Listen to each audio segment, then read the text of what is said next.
దైవజనుడైనటువంటి యెషయాను గురించి మనం చదువుతామండి.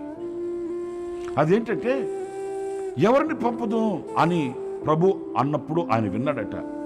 ఆ విన్న మరుక్షణమే, తక్షణమే ఆయన ఆ మాటకు లోబడి, నేనున్నానయ్యా, నన్ను పంపించాయా.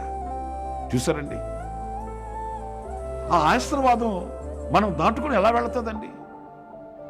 దేవుని మాటను మనం దాటుకుని వెళ్ళనప్పుడు దైవ ఆశీర్వాదం మనం దాటుకుని ఎట్లా వెళ్తుందండి? ఆ వాక్కు వినగానే ఒక సమ్మతి అనే మనసుతో, ఒక చిత్తానికి లోబడిన ఆ విశాలమైన హృదయంతో నేనున్నాను, వెంటనే ఆ తీర్మానం. ప్రియమైన దేవుని బిడ్డలారా, దేవుని వాక్యమే కానీ, దేవుని స్వరమే కానీ, దేవుని చిత్తమే కానీ మనం దర్శించినప్పుడు దానిని మనం దాటుకుని వెళ్ళకూడదండి. అలా సాహసించి అనేక అనర్థాలకు పాల్పడి అపజయాలమయమైన వ్యక్తులు